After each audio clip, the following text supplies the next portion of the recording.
ರಾಮ ಮಂದಿರ ಹುಂಡಿ ದರೋಡೆಯ ನಂತರ ಅನೇಕ ಸಂತರು ಸಂಘ ಪರಿವಾರದ ನಿಯಂತ್ರಣವನ್ನು ವಿರೋಧಿಸಿ ಮಾತಾಡ್ತಾ ಇದ್ದಾರೆ. 2014ರಿಂದ ಧಾರ್ಮಿಕ ಸಂಘಟನೆಗಳ ಮುಖ್ಯಸ್ಥರು ಬಿಜೆಪಿ ಮತ್ತು RSS ವಿರುದ್ಧ ಮಾತಾಡೋದನ್ನು ಬಹುತೇಕ ನಿಲ್ಲಿಸ್ಬಿಟ್ಟಿದ್ರು.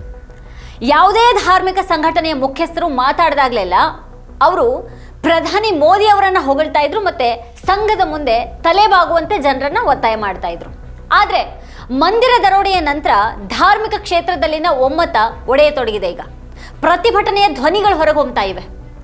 RSS ನಿಯಂತ್ರಣದ ವಿರುದ್ಧ ಸಂತರ ಪ್ರತಿಭಟನೆ ತೀವ್ರಗೊಳ್ತಾ ಇರೋದ್ರಿಂದ ಬಿಜೆಪಿಗೆ ಧಾರ್ಮಿಕ ಬೆಂಬಲ ನೆಲೆಯನ್ನ ಕಳೆದುಕೊಳ್ಳುವಂಥ ಒಂದು ಚಿಂತೆಯಲ್ಲಿದೆ. ಧಾರ್ಮಿಕ ಕ್ಷೇತ್ರದಲ್ಲಿ ಹುಟ್ಕೊಂಡಂಥ ವಿರೋಧ ಬೆಳೀತಾನೆ ಹೋದ್ರೆ ಅದು ಬಿಜೆಪಿಯ ಬೆಂಬಲ ನೆಲೆಯನ್ನು ತೀವ್ರವಾಗಿ ಹಾಳು ಮಾಡಬಹುದು. ಧರ್ಮದ ಹೆಸರಿನಲ್ಲಿ ವಿಪಕ್ಷವನ್ನ ರಾಜಕೀಯದಿಂದ ತೆಗೆದುಹಾಕಲಾಯಿತು.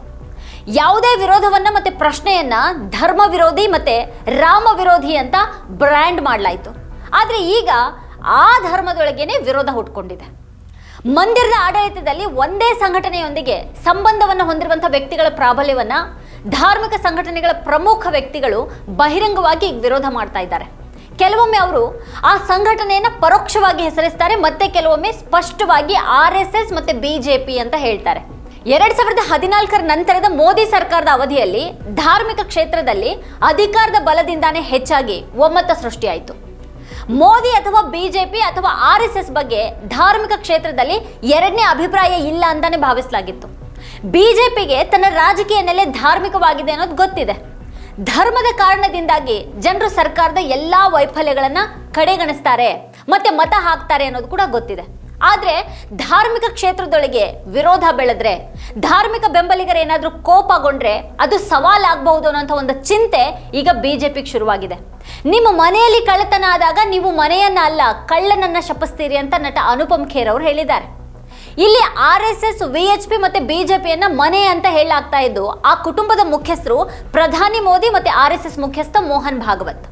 ಸತ್ಯ ಏನು ಅಂತಂದ್ರೆ ಅಖಿಲೇಶ್ ಯಾದವ್ ಈ ಒಂದು ಆರೋಪ ಮಾಡೋದಕ್ಕೆ ಧೈರ್ಯವನ್ನ ಮಾಡದೆ ಹೋಗಿದ್ದಿದ್ರೆ ಈ ಮಂದಿರ ದರೋಡೆ ವಿಷಯ ಸದ್ದಿಲ್ಲದೇನೆ ಮುಚ್ಚಿ ಹೋಗ್ಬಿಡ್ತಾ ಇತ್ತು. ಅಖಿಲೇಶ್ ಹೇಳಿಕೆ ನಂತರ ಈ ದರೋಡೆಯ ಸುದ್ದಿ ಕಾಡ್ಗಿಚ್ಚಿನಂತೆ ಹರಡಿತು ಮತ್ತೆ ಬಿಜೆಪಿಯ ಧಾರ್ಮಿಕ ಬೆಂಬಲಿಗರು ಜಾಗರೂಕರಾದ್ರು. ಮತ್ತೊಂದು ಕಡೆಗೆ ಬಿಜೆಪಿ ಈ ಆಕ್ರೋಶದ ಸ್ಥಿತಿಯನ್ನ ಅರ್ಥ ಮಾಡ್ಕೊಳ್ತು. ಮತ್ತೆ ಹಾಗಾಗಿನೇ ಅದು ಪದೇ ಪದೇ ಇದು ಕುಟುಂಬದ ವಿಷಯ, ಇದು ಆಂತರಿಕ ವಿಷಯ, ಕಳ್ಳತನ ಸಂಭವಿಸಿದೆ, ಕುಟುಂಬ ಸದಸ್ಯರು ಅದನ್ನು ನಿಭಾಯಿಸ್ತಾರೆ, ನಾವು ಕಳ್ಳರನ್ನ ಹಿಡಿತೀವಿ ಅಂತ ಹೇಳ್ತು. ಅಯೋಧ್ಯೆಯನ್ನ ದೂಷಿಸುವ ಮತ್ತೆ ರಾಮ ಜನ್ಮಭೂಮಿ ಮಂದಿರವನ್ನ ಅವಮಾನಿಸುವಂತ ಜನರಿಂದ ನಾವು ದಾರಿ ತಪ್ಪಬಾರದು ಅಂತ ಅದು ಹೇಳ್ತು. ಈ ಹೇಳಿಕೆಗಳು ಬಿಜೆಪಿ ಅಸಮಾಧಾನವನ್ನ ಬಹಿರಂಗಪಡಿಸುತ್ತವೆ. ಮಂದಿರ ದರೋಡೆ ಮತ್ತೆ ಟ್ರಸ್ಟ್ನ ಭೂಮಿ ಖರೀದಿಗೆ ಸಂಬಂಧಪಟ್ಟ ಹಾಗೆ ಇದುವರೆಗಿನ ಅದರ ಸ್ಪಷ್ಟೀಕರಣಗಳು ಹೆಚ್ಚಿನ ನಂಬಿಕೆಯನ್ನ ಮೂಡಿಸ್ತಾ ಇಲ್ಲ ಅಂತ ಅದಕ್ಕೆ ಗೊತ್ತಿದೆ.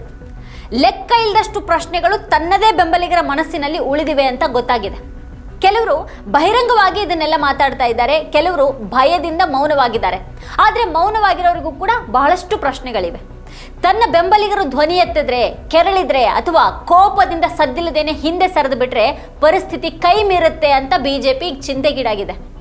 RSSನ ಅಗಾಧ ಪ್ರಭಾವದಿಂದ ಮೌನವಾಗಿದ್ದಂಥ ಧಾರ್ಮಿಕ ಸಂಸ್ಥೆಗಳು ಈಗ ಮಾತಾಡೋದಕ್ಕೆ ಪ್ರಾರಂಭ ಮಾಡಿದ್ರೆ ಮತ್ತೆ ಇತರ ಧಾರ್ಮಿಕ ಸಂಸ್ಥೆಗಳು ಕೂಡ ಅದನ್ನೇ ಮಾಡಿಬಿಟ್ರೆ ಧಾರ್ಮಿಕ ಕ್ಷೇತ್ರದೊಳಗಿನ ಬಲವಂತದ ಒಮ್ಮತ ಛಿದ್ರಗೊಳ್ಳುತ್ತೆ. ಜ್ಯೋತಿರ್ಮಠದ ಶಂಕರಾಚಾರ್ಯ ಅವಿಮುಕ್ತೇಶ್ವರಾನಂದ ಸರಸ್ವತಿ ಅವರು ಮಂದಿರ ಟ್ರಸ್ಟ್ ಅನ್ನ ವಿಸರ್ಜಿಸುವಂತೆ ಒತ್ತಾಯ ಮಾಡಿದ್ದಾರೆ. RSS ಸದಸ್ಯರು ಟ್ರಸ್ಟ್ ನಲ್ಲಿ ಯಾಕಿದ್ದಾರೆ, ಅವ್ರ ಪಾತ್ರ ಏನು, ಅವರನ್ನ ತೆಗೆದು ಹಾಕಬೇಕು ಅಂತ ಅವ್ರು ಪದೇ ಪದೇ ಕೇಳ್ತಾ ಇದ್ದಾರೆ. ನಿರ್ಮೋಹಿ ಅಖಾಡದ ಮುಖ್ಯಸ್ಥ ಮಹಾಂತ ದಿನೇಂದ್ರ ದಾಸ್ ಅವರು ರಾಮ್ ಲಲ್ಲಾನ ಮನೆಯಲ್ಲಿ ಕಳ್ಳತನ ನಡೆದ್ರೆ ರಾವಣ ಅಲ್ಲಿಗೆ ತಲುಪಿದಾನೆ ಅಂತಾನೆ ಅರ್ಥ ಅಂತ ಅವ್ರು ಹೇಳ್ತಾ ಇದ್ದಾರೆ. ಹನುಮಾನ್ ಗಡಿಯ ಮಹಾನ್ ಧರ್ಮದಾಸ್ ಕೂಡ ಟ್ರಸ್ಟ್ ಅನ್ನ ವಿರೋಧ ಮಾಡ್ತಾ ಇದ್ದಾರೆ. ಮಹಾಂತ ಧರ್ಮದಾಸ್ 2021ರಿಂದಾನೇ ಟ್ರಸ್ಟ್ ಮೇಲೆ ಕಳ್ಳತನ ಮತ್ತೆ ದರೋಡೆ ಆರೋಪವನ್ನ ಮಾಡ್ತಾ ಇದ್ದಾರೆ.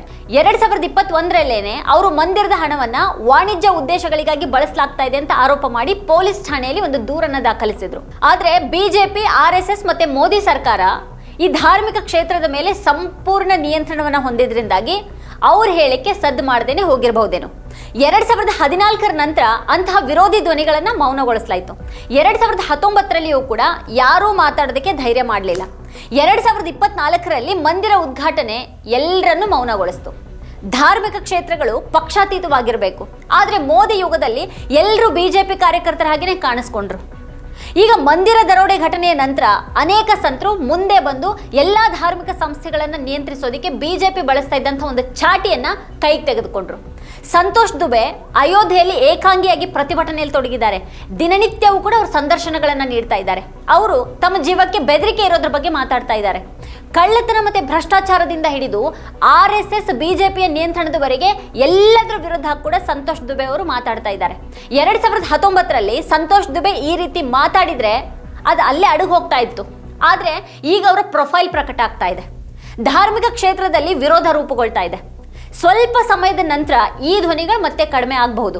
ಆದರೆ ಧಾರ್ಮಿಕ ಸಂಸ್ಥೆಗಳ ಮೇಲಿನ RSSನ ನಿಯಂತ್ರಣ ಸರ್ಕಾರದ ಅಧಿಕಾರಕ್ಕೆ ಮಾತ್ರನೇ ಸಂಬಂಧಪಟ್ಟಿದೆ.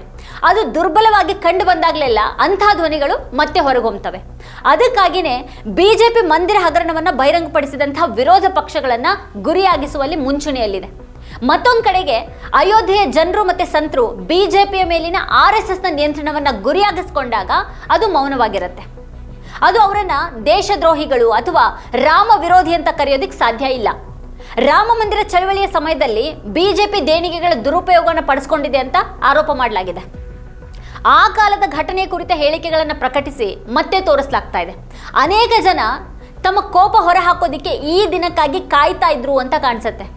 ಮಂದಿರದಲ್ಲಿನ ಪೂಜೆಯಲ್ಲಿ ಸಂಪ್ರದಾಯವನ್ನು ಪಾಲಿಸುವಲ್ಲಿನ ನ್ಯೂನ್ಯತೆಗಳ ಬಗ್ಗೆಯೂ ಕೂಡ ಟ್ರಸ್ಟ್ ಮುಂದೆ ಸಂತರು ಪ್ರಶ್ನೆ ಎತ್ತಿದ್ದಾರೆ. ಈ ಧ್ವನಿಗಳನ್ನ ಧಾರ್ಮಿಕ ಕ್ಷೇತ್ರದೊಳಗೆ ಏರ್ತಾ ಇರುವಂತಹ ಪ್ರತಿಭಟನೆಯಾಗಿ ನಾವು ನೋಡಬೇಕಾಗಿದೆ. ಈ ಪ್ರತಿಭಟನೆ ಮತ್ತೆ ವಿರೋಧದ ಪರಿಣಾಮನೇ ಅಯೋಧ್ಯೆಯ ಜನರು 2024ರಲ್ಲಿ ಅಯೋಧ್ಯೆ ಲೋಕಸಭೆ ಕ್ಷೇತ್ರದಲ್ಲಿ ಯಾವುದೇ ಗದ್ದಲ ಅಥವಾ ಘೋಷಣೆಗಳನ್ನು ಎತ್ತದೇನೆ ಬಿಜೆಪಿಯನ್ನು ಸೋಲಿಸಿದ್ರು. ದೇವಾಲಯ ಉದ್ಘಾಟನೆಯಾದ ಅದೇ ವರ್ಷನೇ ಬಿಜೆಪಿ ಅಯೋಧ್ಯೆಯನ್ನು ಕಳ್ಕೊಳ್ತು. ಮಂದಿರ ಮತ್ತೆ ಅಯೋಧ್ಯೆಯ ಮೇಲೆ ಸೈದ್ಧಾಂತಿಕ ನಿಯಂತ್ರಣವನ್ನು ಮರಳಿ ಪಡೆಯೋದಕ್ಕೆ ಬಿಜೆಪಿ ಕಾಯ್ತಾ ಇತ್ತು. ಆಗ ಇದು ಬಿಜೆಪಿಗೆ ಅಸಾಧ್ಯವಾಗಿತ್ತು ಮತ್ತೆ ಈಗ ಅದು ಖಂಡಿತವಾಗಿಯೂ ಸಾಧ್ಯನೇ ಇಲ್ಲ. ಮಂದಿರ ಘಟನೆಯ ನಂತರ ಧಾರ್ಮಿಕ ಕ್ಷೇತ್ರದಲ್ಲಿಯೂ ಕೂಡ ಅದೇ ವಿರೋಧ ಗೋಚರಿಸ್ತಾ ಇದೆ. ಬೆಳೀತಾ ಇರುವಂತಹ ಈ ವಿರೋಧದ ಬೆಂಕಿಯನ್ನ ಪದೇ ಪದೇ ನಂದಿಸಲಾಗ್ತಾ ಇದೆ. ಆದ್ರೆ ಬೆಂಕಿ ಇನ್ನೂ ಆರ್ದೇನೆ ಉಳ್ಕೊಂಡಿದೆ. ಮಂದಿರ ಲೂಟಿ ಘಟನೆಯ 1 ತಿಂಗಳ ನಂತರ RSS ಮಾತಾಡೋದು ಅಗತ್ಯ ಅಂತ ಭಾವಿಸಿದೆ. ಹಿಂದೂ ವಿರೋಧಿ ಮತ್ತೆ ರಾಷ್ಟ್ರ ವಿರೋಧಿ ಶಕ್ತಿಗಳು ಹಿಂದೂ ಧರ್ಮ ಮತ್ತೆ ಸಮಾಜವನ್ನ ಕೆಣಕೋದಕ್ಕೆ ಪಿತೂರಿ ಹೂಡಿವೆ. ಅದನ್ನು ವಿಫಲಗೊಳಿಸಬೇಕಿದೆ ಅಂತ ಸಂಘ ಹೇಳ್ತೊಡಗಿದೆ. ಈಗ ಧಾರ್ಮಿಕ ನೆಲೆಯೊಳಗಿನ ದಂಗೆ ಮತ್ತೆ ವಿರೋಧದ ಧ್ವನಿಗಳು ಬಿಜೆಪಿಯನ್ನ ತೊಂದರೆಗೆ ಸಿಲುಕಿಸ್ತಾ ಇವೆ. ಹಾಗಾಗಿನೇ ಅದು ಮಂದಿರ ಘಟನೆಗೆ ಸಂಬಂಧಪಟ್ಟ ಹಾಗೆ ಹಿಂದೂ ಧರ್ಮದ ವಿರೋಧಿಗಳನ್ನ ಗುರಿಯಾಗಿಸ್ಕೊಂಡಿದೆ. ಆದ್ರೆ ಹಿಂದೂ ಧರ್ಮದ ವಿರೋಧಿಗಳು ಯಾರಿಲ್ಲಿ?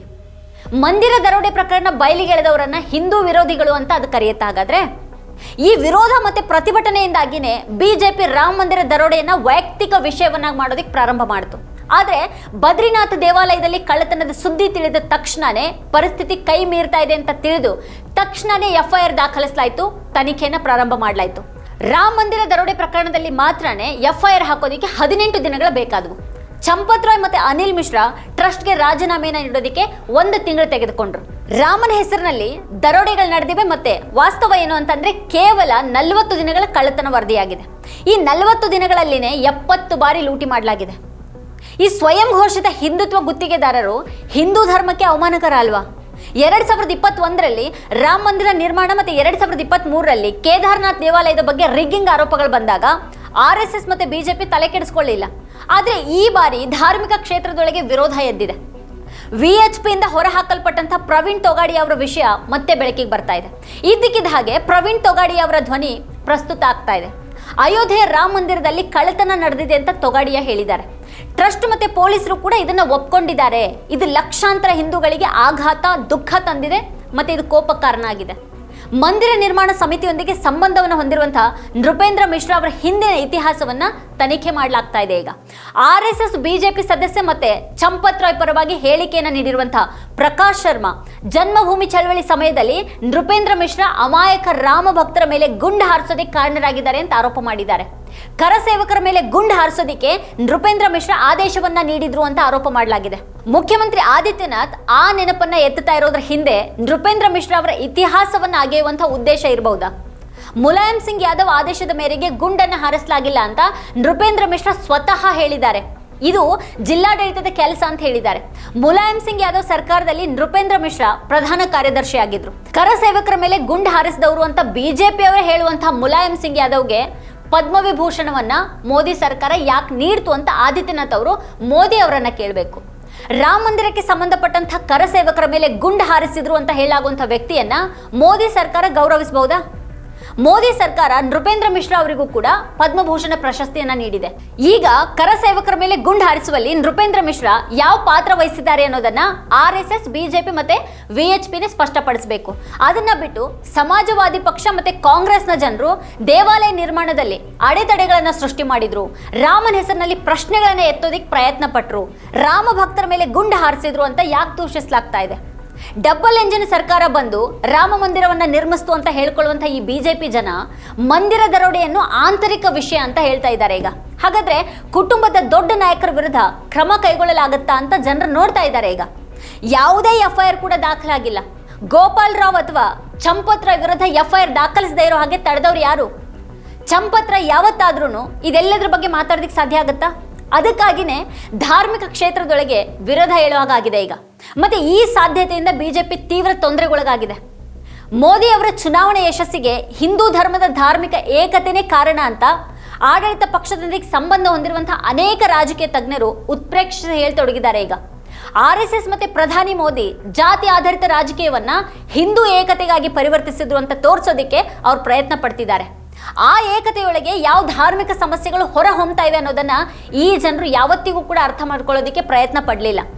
ಧರ್ಮದ ರಾಜಕೀಯವನ್ನ ಏಕಪಕ್ಷೀಯವಾಗಿ ನೋಡಲಾಗೋದಿಲ್ಲ. ಅದರೊಳಗಿನ ಭಿನ್ನಾಭಿಪ್ರಾಯದ ಧ್ವನಿಗಳನ್ನ ನಿಗ್ರಹಿಸಲಾಗಿದೆ. ಮತ್ತೆ ಅದೇ ಧ್ವನಿಗಳು ಈಗ ಹೊರ ಹೊಮ್ತಾ ಇವೆ. ಇದು ಕೇವಲ ಅಯೋಧ್ಯೆಯ ಬಗ್ಗೆ ಅಲ್ಲ, ಮಥುರಾದ ಬಗ್ಗೆ ಕೂಡ ಇದೆ. ಸಂತ ಸಮುದಾಯದ ಒಂದು ವರ್ಗ ಸೌಂದರೀಕರಣ ಯೋಜನೆಗಳ ವಿರುದ್ಧ ಪ್ರತಿಭಟಿಸ್ತಾ ಇದೆ. ಆದ್ರೆ ಅದನ್ನ ಕೇಳೋರು ಯಾರೂ ಇಲ್ಲ. ವಾರಣಾಸಿಯಲ್ಲಿಯೂ ಕೂಡ ಅಸಮಾಧಾನ ಇದೆ. ಅಯೋಧ್ಯೆ ಹಾಗೇನೆ 2024ರಲ್ಲಿ ಅಲ್ಲಿ ಅಸಮಾಧಾನ ಕಾಣ್ತು. ಆದ್ರೆ ಅಲ್ಲಿಯೂ ಕೂಡ ಜನರು ತಮ್ಮ ಅಭಿಪ್ರಾಯಗಳನ್ನ ವ್ಯಕ್ತಪಡಿಸೋದಿಕ್ಕೆ ಸಾಧ್ಯ ಆಗ್ತಾ ಇಲ್ಲ. ಧಾರ್ಮಿಕ ಸಂಸ್ಥೆಗಳ ಮುಖ್ಯಸ್ಥರು ಈಗ ಸಾರ್ವಜನಿಕರ ಪರವಾಗಿ ಮಾತಾಡೋದಿಕ್ಕೆ ಸಾಧ್ಯ ಆಗ್ತಾ ಇಲ್ಲ.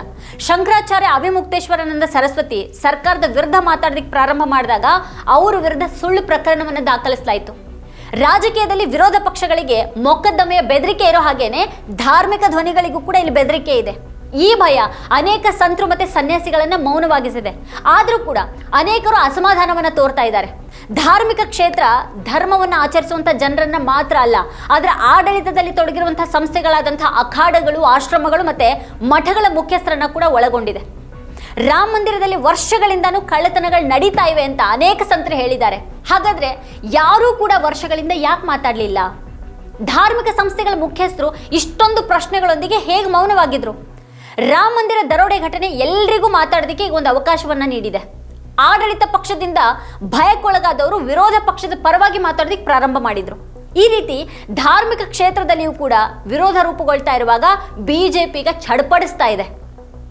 ವೀಕ್ಷಕರೇ, ಈ ಕುರಿತು ನಿಮ್ಗೆ ಏನು ಅನ್ಸುತ್ತೆ, ಏನು ಅಭಿಪ್ರಾಯ ಇದೆ, ಇದನ್ನ ವಿಡಿಯೋ ಕೆಳಗಡೆ ಕಮೆಂಟ್ ಮಾಡಿ ನಮಗೆ ತಿಳಿಸಿ. ಇದೇ ಹೊತ್ತಿನ ಸ್ಪೆಷಲ್ ನೋಡ್ತಾ ಇರಿ ವಾರ್ತಾಭಾರತಿ.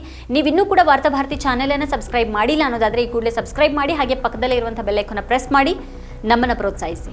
ನಮ್ಮ ಕಾರ್ಯಕ್ರಮಗಳನ್ನು ನೀವು ನೋಡ್ತಾ ಇದ್ರೆ ನಮ್ಮ ಚಾನೆಲ್ ಅನ್ನ ಸಬ್ಸ್ಕ್ರೈಬ್ ಮಾಡಿ, ಪಕ್ಕದ ಬೆಲ್ ಐಕಾನ್ ಒತ್ತಿ ನಮ್ಮನ್ನ ಬೆಂಬಲಿಸಿ.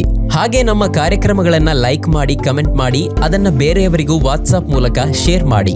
ನೀವು ಹೀಗೆ ಮಾಡಿದಾಗ ನಮ್ಮ ಚಾನೆಲ್ ಇನ್ನಷ್ಟು ಮತ್ತಷ್ಟು ಜನರಿಗೆ ತಲುಪಲು ನೀವು ನಮ್ಮೊಂದಿಗೆ ಸಹಕರಿಸಿದ ಹಾಗಾಗುತ್ತೆ. ಇದು ನೀವು ಯಾವುದೇ ಖರ್ಚಿಲ್ಲದೆ ಕೆಲವೇ ಸೆಕೆಂಡುಗಳಲ್ಲಿ ನೀಡಬಹುದಾದ ಸಹಕಾರ. ಧನ್ಯವಾದಗಳು.